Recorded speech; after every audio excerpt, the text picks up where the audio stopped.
coming out of the final corner.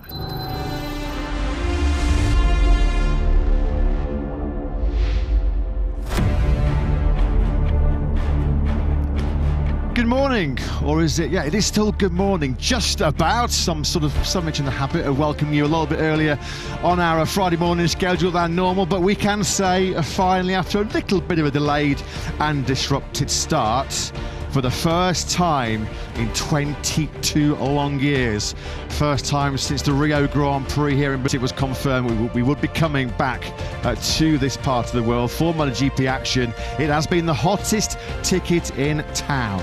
And thankfully, not for sure for how much longer this will be the case, fingers crossed, they are going to get a dry session, or a dry start to this session. Still a damp circuit after all of the heavy overnight rain. It's been pretty poor, the weather, since we first touched down here in South America a couple of days ago. And Brazil, with a tough act to follow, a blockbuster Buriram. What a way it was to kick off the 2026 World Championship campaign a couple of weeks ago over in Thailand.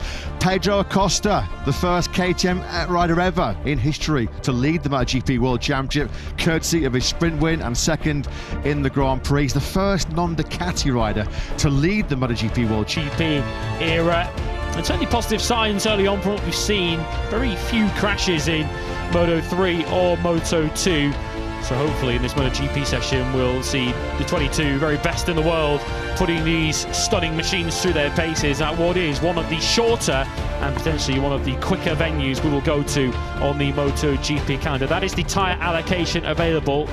We do understand that the teams have been given the additional extra set of wet tyres that normally they're only made available if 3 of the 5 sessions in a weekend are wet. They on home soil since Alex Barros in 2007. Well, 2004, of course, it would be the last time Alex Barros raced in MotoGP. 2007 was the last time Alex Barros scored a point in the World Championship. Very good throughout his fairly short Grand Prix career at managing pressure, but surely this is a brand new experience for Diogo. I mean, it sent a shiver down my spine hearing that roar of support from Herrera, and we're only on Friday morning. How must it feel in his...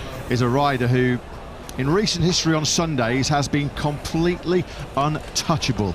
Marco Bezzecchi has won the last 3 Grand Prix, all from pole position, and he has not seen anybody else's rear tyre since the Malaysian Grand Prix on Sunday back at Sepang. Start to finish victories from pole position in Portimao and Valencia to round off 2025. A start to finish victory from pole position over in Buriram.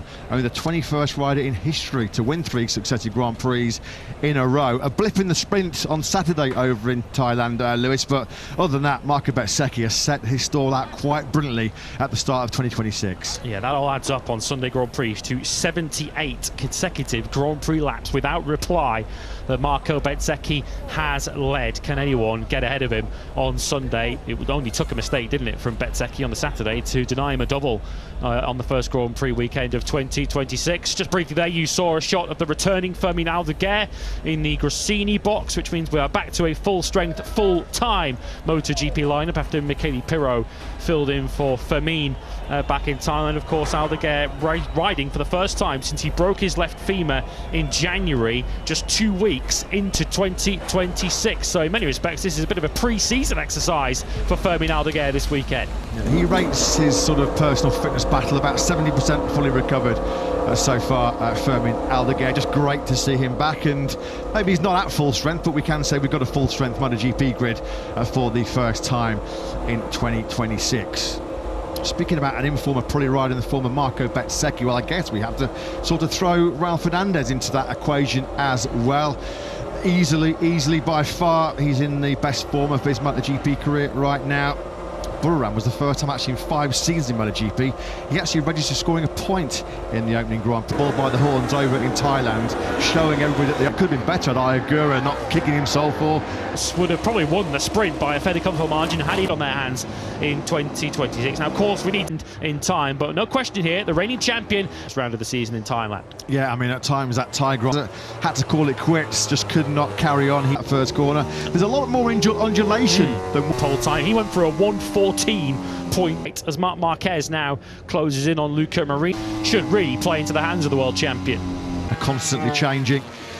Yeah, as we mentioned, up in the hillsides around the spectacular Monterey for the very first time. If you cast your minds back and look back on Is there a recurring theme here, Lewis? First things first, Marco, one of the first riders to the lap.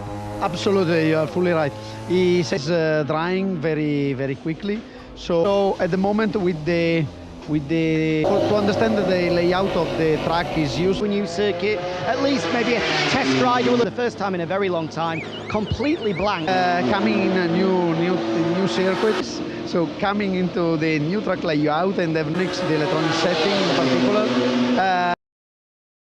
The 2026 Brazil MotoGP weekend is officially underway. And from the very first session, things did not go smoothly. Before the riders even hit the track, the weather had already taken control. Heavy rain overnight left the Goiânia circuit soaked, forcing officials to delay FP1 by nearly an hour.